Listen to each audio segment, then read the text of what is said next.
Hello बच्चों, आपका मेरे चैनल शिक्षा घर में स्वागत है। आज हम ट्रांसमिशन एंड डिस्ट्रीब्यूशन के 50 ऑब्जेक्टिव क्वेश्चंस को सॉल्व करेंगे, जो कि आपके लिए टॉप गोल्डन क्वेश्चंस हैं। इससे पहले के वीडियो में मैंने आपको 50 ऑब्जेक्टिव क्वेश्चंस बता चुके हैं।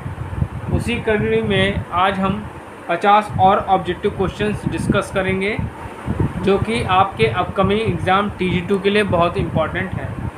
UP PCL TG2, UP PCL TG2 और UPRBUNL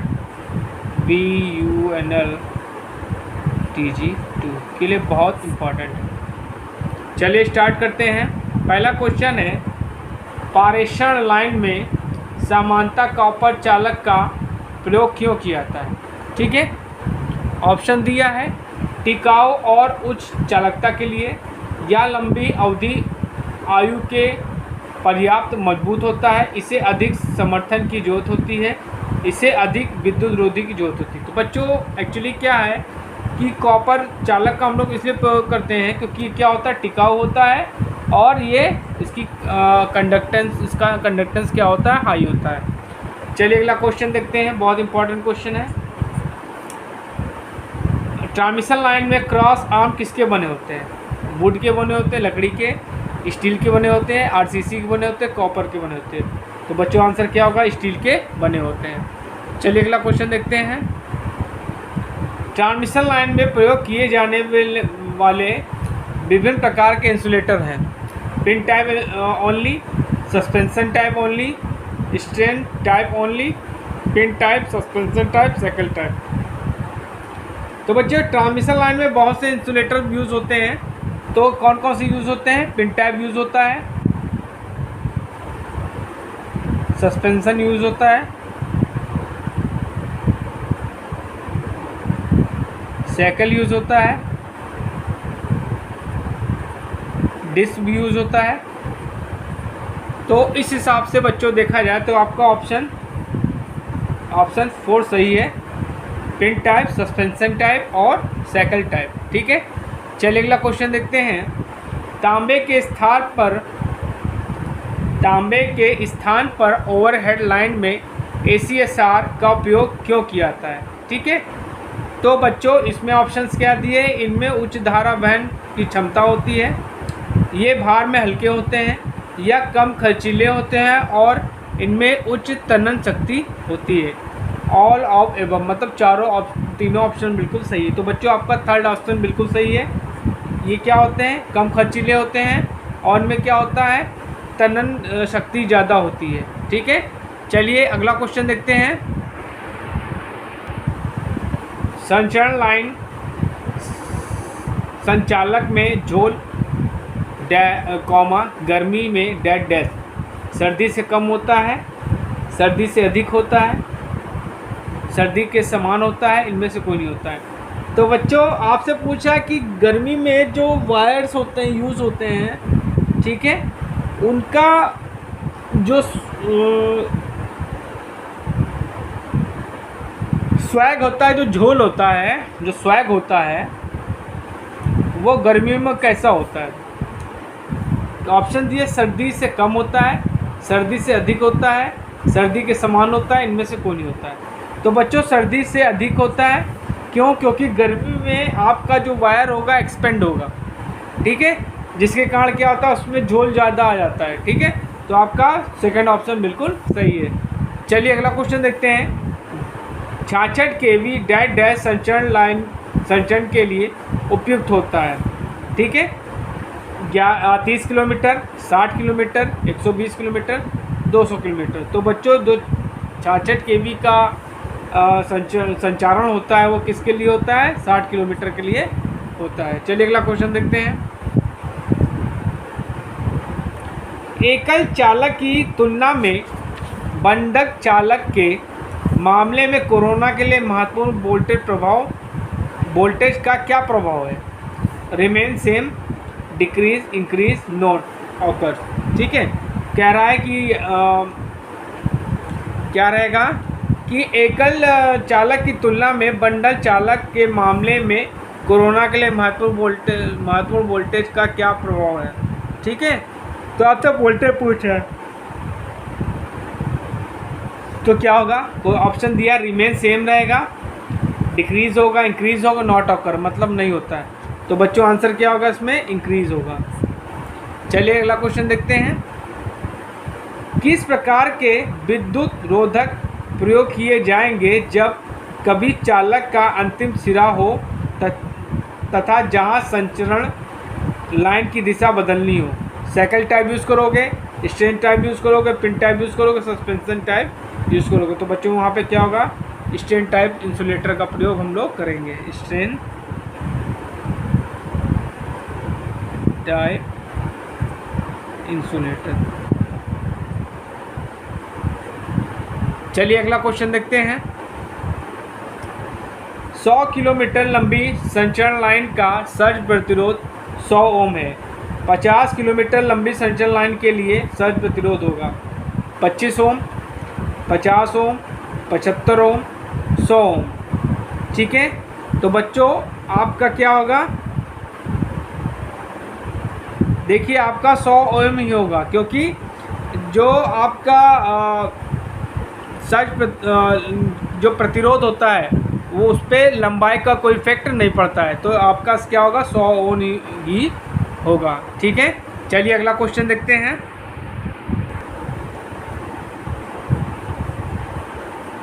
उच्च वोल्टा संचरण के लिए निम्नलिखित में से किस विद्युत रोधी का चयन किया जाएगा। Pin type insulator, strain type insulator, cycle type insulator और सस्पेंशन। तो बच्चों हम क्या करेंगे, उच्च वोल्टा के लिए हम लोग क्या करेंगे, सस्पेंशन टाइप इंसुलेटर का प्रयोग करेंगे। जो हाई ट्रांसमिशन होता है, हाई वोल्टेज पे होता है, वहाँ पे सस्पेंशन टाइप इंसुलेटर का प्रयोग करते हैं। सस्पेंशन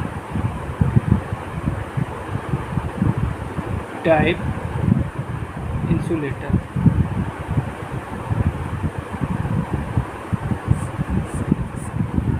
चलिए अगला क्वेश्चन देखते हैं। कोरोना हानि चालक के किस आकार पर कम होगी। सर्कुलर पे होगी, फ्लैट पे होगी, ओवल पे होगी, इंडिपेंडेंट ऑफ शेप। तो बच्चों क्या होगा, सर्कुलर पे कम होगी। चलिए अगला क्वेश्चन देखते हैं। निम्न में से कौन सा सिरोपरि पारेषण लाइन में प्रयुक्त होने वाले अचालक का प्रकार नहीं है। Reveal type insulator, pin type insulator, suspension type insulator, strain type insulator. तो बच्चों जो आपको ये दिया रिवल टाइप इंसुलेटर, ये यूज़ नहीं होता है। ठीक है, चलिए अगला क्वेश्चन देखते हैं, बाकी सब यूज़ होते हैं। अगला क्वेश्चन देखते हैं। समांतर बस बार के रूप में एल्युमिनियम का प्रयोग करने के लिए निम्नलिखित में से कौन सा कारण नहीं है। ठीक है, या सस्ती है, या ठोस है, या संचरण प्रतिरोध है बहुत हल्की। तो बच्चों आंसर क्या होगा, यह ठोस है। ये कारण नहीं है जिसके कारण हम लोग क्या करते हैं, एल्युमिनियम का प्रयोग करते हैं। चलिए अगला क्वेश्चन देखते हैं। शून्य भार की स्थिति में एक संचरण लाइन में धारा किस कारण होती है। ठीक है, spinning reserve, corona effect, capacitance of the light और बैक फ्लो फ्रॉम अर्थ। तो बच्चों आंसर क्या होगा, पहले थर्ड ऑप्शन बिल्कुल सही, कैपेसिटेंस ऑफ द लाइन। चलिए अगला क्वेश्चन देखते हैं। संचरण लाइन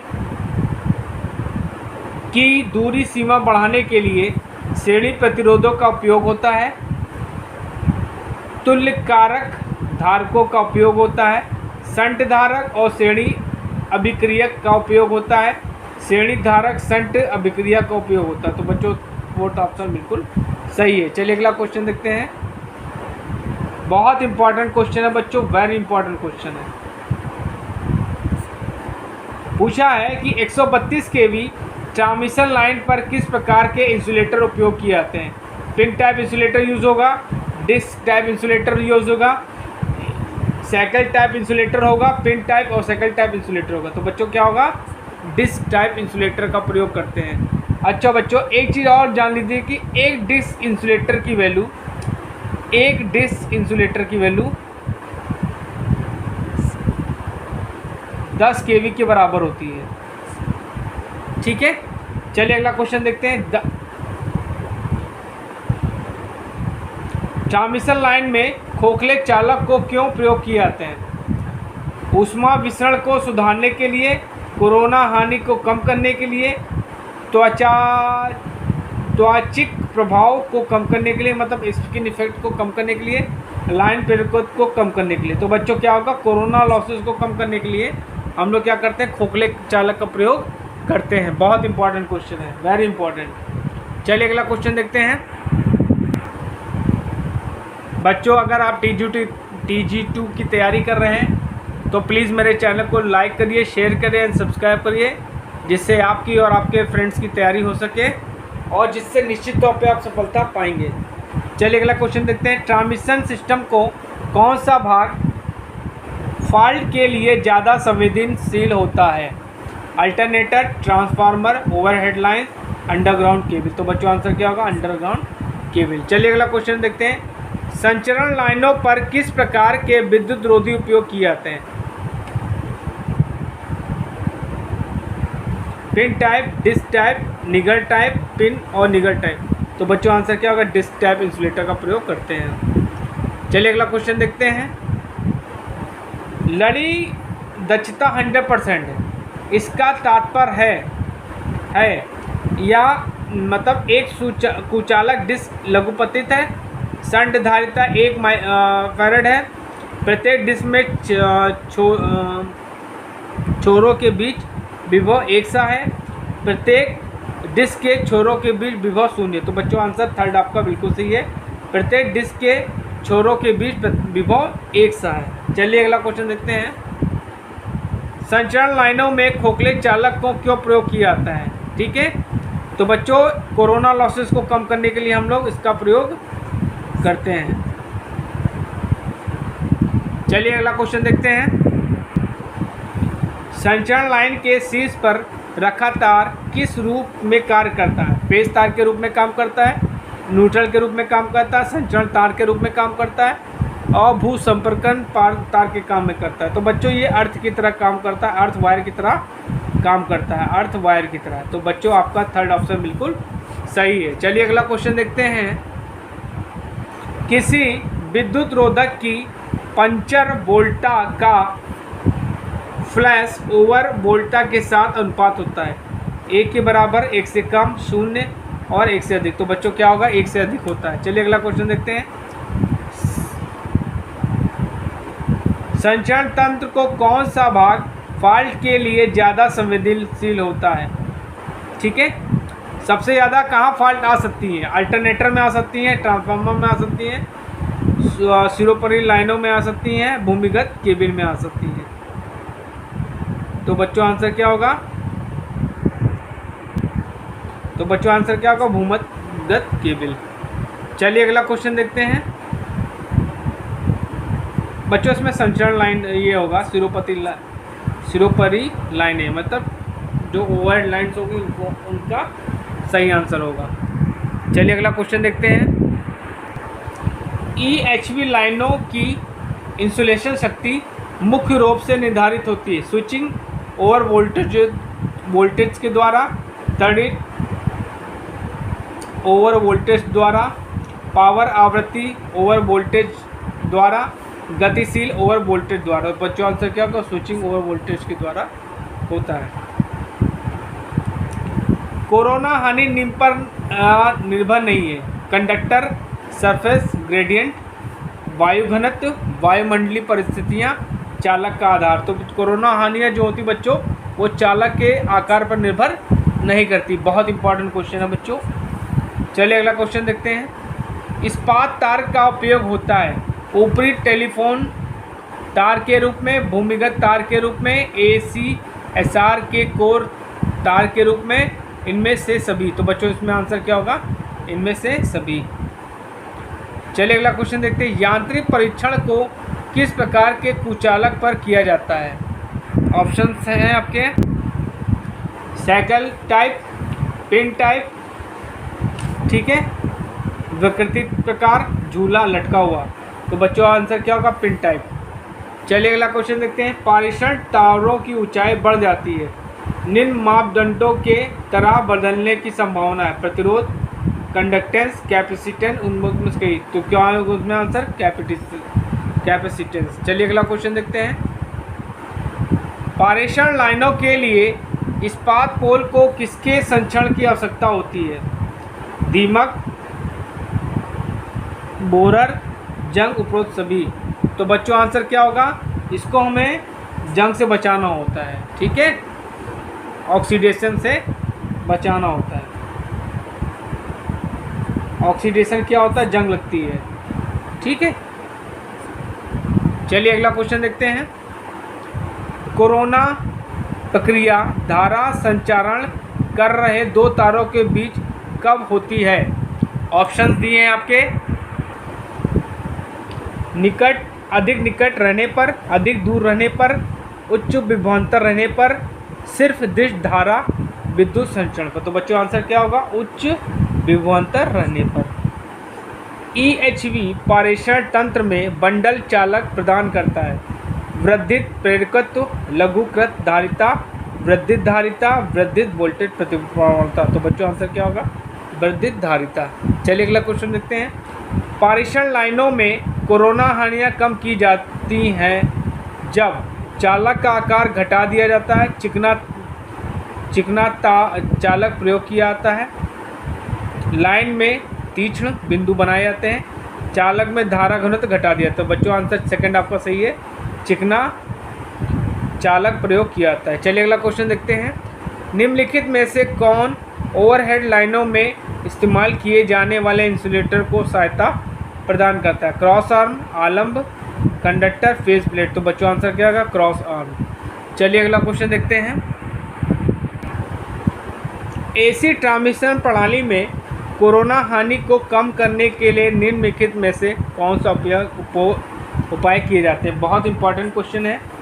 कंडक्टरों के बीच की दूरी बढ़ाई जाती है, लोड बढ़ाया जाता है, कंडक्टरों के बीच की दूरी कम की जाती है, लोड कम किया जाता है। तो क्या होता है? कंडक्टरों के बीच की दूरी बढ़ा देते हैं, जिससे क्या होता है? कोरोना लॉसेस क्या होते हैं? कम होते हैं। चलिए अगला क्वेश्चन देखते हैं।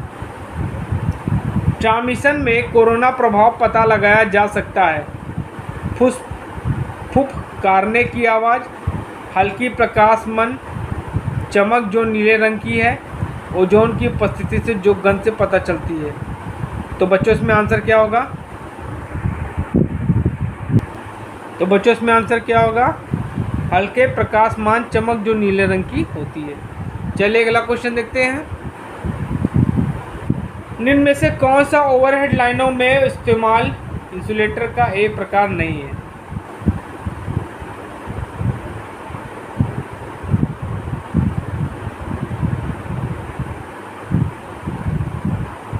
इसमें आंसर होगा तीसरा ऑप्शन होगा रिवर्ट टाइप, ठीक है, रिवर्ट टाइप। पहला है पिन टाइप, ये भी सही है, पिन टाइप यूज़ होता है, साइकिल टाइप भी यूज़ होता है, स्टैंड टाइप भी यूज़ होता है, सस्पेंसर भी होता है, लेकिन रिवर्ट टाइप यूज़ नहीं होता है। तो आपका आंसर क्या होगा? आपका पांचवा आंसर बिल्कुल सही है, रिवर्ट टाइप इंसुलेटर का प्रयोग नहीं होता है। चलिए अगला क्वेश्चन देखते हैं। कोरोना हानि निम्न में से न्यूनतम होती है? एक ध्रुवी HVDC लाइन, द्विध्रुवी HVC लाइन, एक ध्रुवी तथा द्विध्रुवी दोनों HVDC line, EHV AC line. तो बच्चों आंसर क्या होगा? एक ध्रुवी HVDC लाइन। चलिए अगला क्वेश्चन देखते हैं। यदि संचरण लाइन की दिशा बदलनी हो तो किस प्रकार के विद्युत रोधक का प्रयोग किया जाता है? बहुत इंपॉर्टेंट क्वेश्चन है, वेरी इंपॉर्टेंट। पिन टाइप,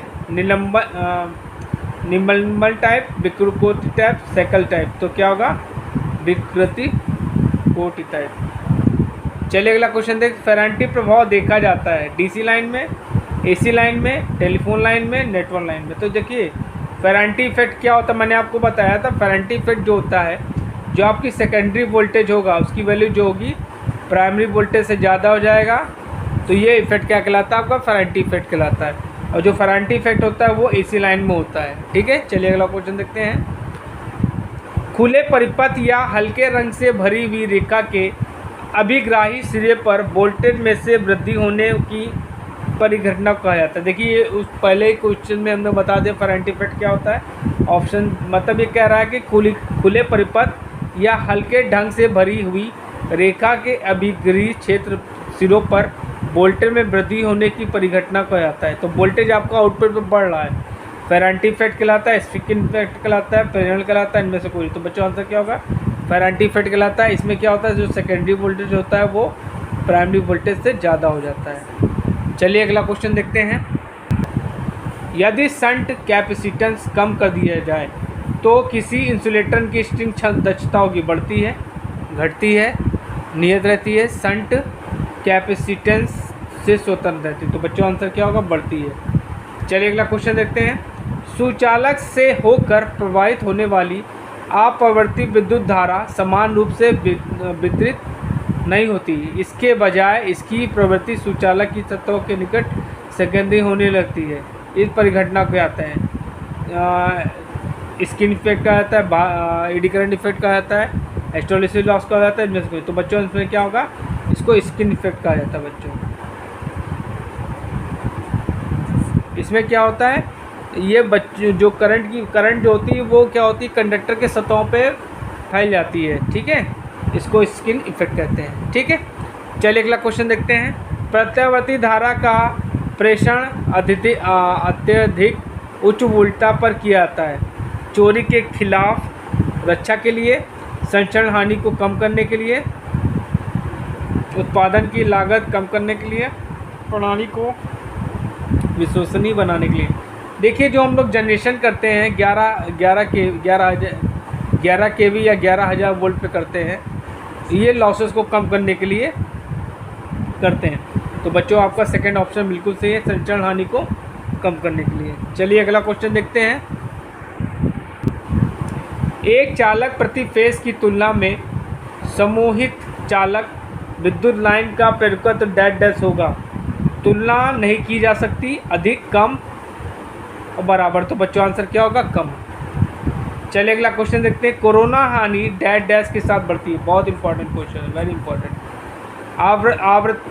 आपूर्ति आवृत्ति तथा चालक के आकार में वृद्धि, आपूर्ति आवृत्ति में वृद्धि तथा चालक के आकार में कमी, आपूर्ति आवृत्ति तथा चालक के साइज में कमी, आपूर्ति आवृत्ति में कमी या तथा चालक के आकार में वृद्धि। तो बच्चों आपका सेकंड ऑप्शन बिल्कुल सही है, आपूर्ति आवृत्ति में वृद्धि या चालक के आकार में कमी। चलिए अगला क्वेश्चन देखते हैं। ओवरहेड लाइनों में कोरोना का अच्छा प्रभाव डैश डैश के लिए होता है, धारा वहन क्षमता बढ़ाने के लिए, विद्युत गणक पावर फैक्टर बढ़ाने के लिए, रेडियो व्यतिकरण घटाने के लिए, प्रोत्कर्ष रख या सर्ज फ्रंट्स का झुकाव कम करने के लिए। बच्चों आंसर क्या होगा? फोर्थ आपका बिल्कुल ऑप्शन सही है। तो बच्चों आज मैंने आपको लगभग 50 ऑब्जेक्टिव क्वेश्चंस कराए हैं। इन क्वेश्चंस को आप देखिए, समझिए, हो सके तो नोट्स बना लीजिए। इन क्वेश्चन को निरंतर पढ़ते रहिए, क्योंकि आपका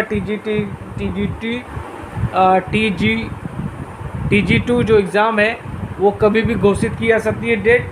आप मेरे वीडियोस को देखते रहिए, तैयारी करते रहिए, और प्लीज़ मेरे चैनल को लाइक, शेयर एंड सब्सक्राइब जरूर करिए, जिससे मैं आप लोगों के लिए इसी तरह अच्छे अच्छे वीडियोस बनाता रहूं और अच्छे अच्छे क्वेश्चन को लाता रहूं। Thank you.